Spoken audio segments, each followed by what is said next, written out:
In this video, I'm going to show you how to draw a sphere and shade it to make it look three-dimensional. So what I've got here are 3 different pencils. I would recommend that you have 4. I have a 2B and a 2B and a 4B and a 6B. I would really recommend starting off with an HB, but I'm afraid if I use an HB, especially since I have a lighter touch, that you won't be able to see it on the video. So I'm gonna start off using a 2B. It would also be ideal if you have a compass to use to start off to draw your circle with. If you don't have a compass, you can also use a round object to trace. And I'm just gonna try to very carefully just draw in my circle, just freehand. So once I have my circle, then I'm gonna add just the outline shape of the shadow where I want that to go.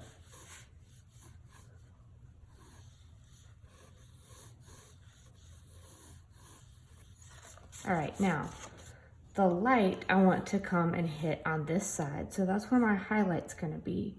So I know I want my core shadow to be somewhere over here. So I actually will grab an HB pencil to put in some of those lighter shades. So I'm gonna shade very, very lightly over here. And then when I'm ready to blend, I can use several different things. So I've got several choices here.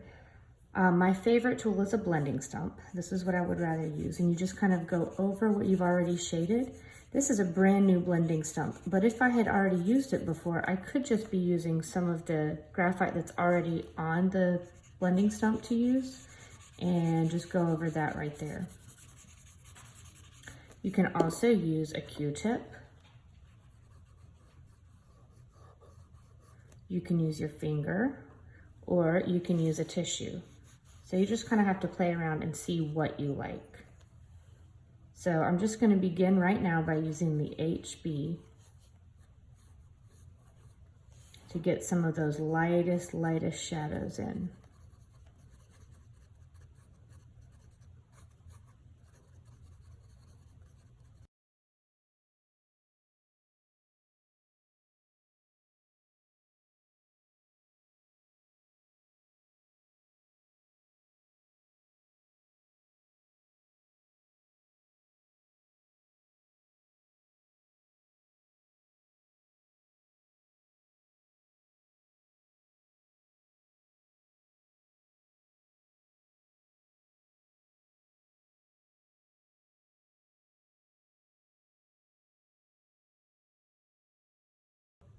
You can always go back in with an eraser to erase a highlight if you've lost some of that with all your blending.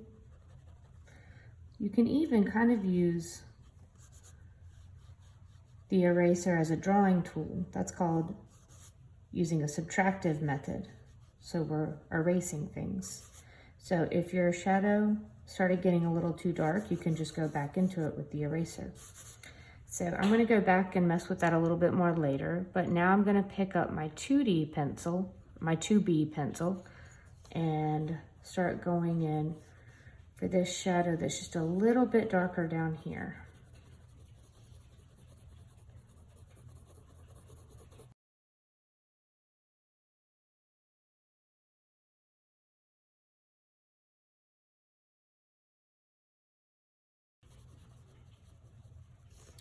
By using the side of the pencil, I can take some of the stronger marks out and it's easier to blend it.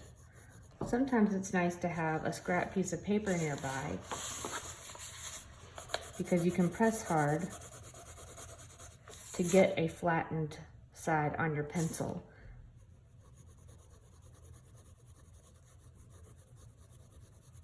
And this makes it less likely to pick up those pencil marks if you're trying to keep everything nice and smooth.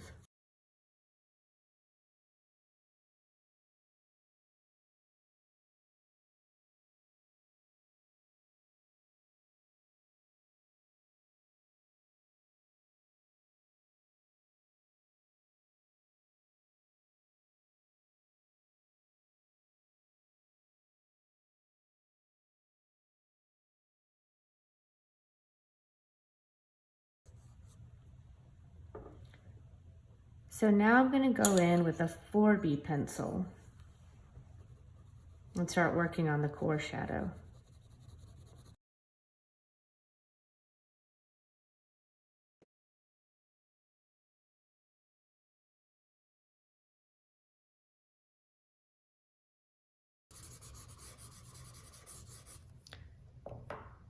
Right now I'm going to go back with my 2B pencil and fill in a little bit of this spot right down here.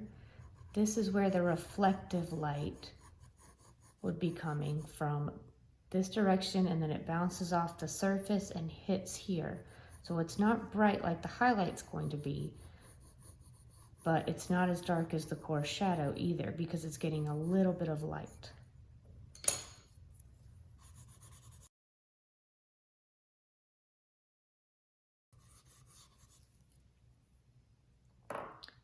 I'm going to go back in with my 4B to bring out this core shadow a little bit more.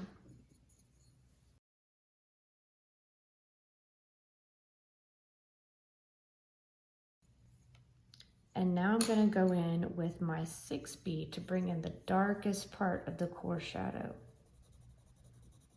The 6B is the darkest pencil I have out right now. So I'm using that one and I'm pressing on it with a pretty good amount of pressure.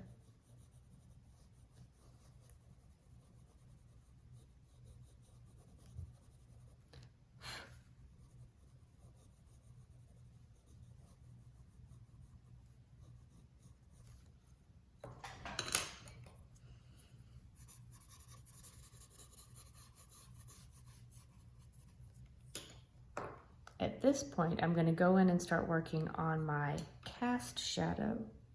So I'm going to go ahead and just start with the 6B pencil. I'm not pressing as hard as I can. I just want to kind of lay it in there first.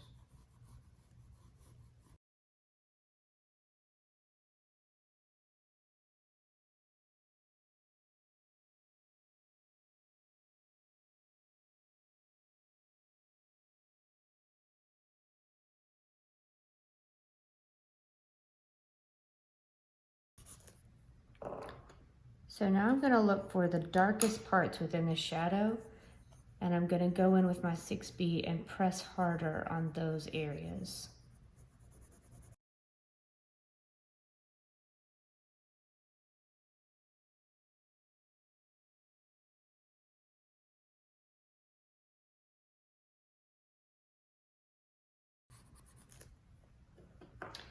Now I'm going to take one last look at my sphere and just clean up any little things that I feel like need cleaning up.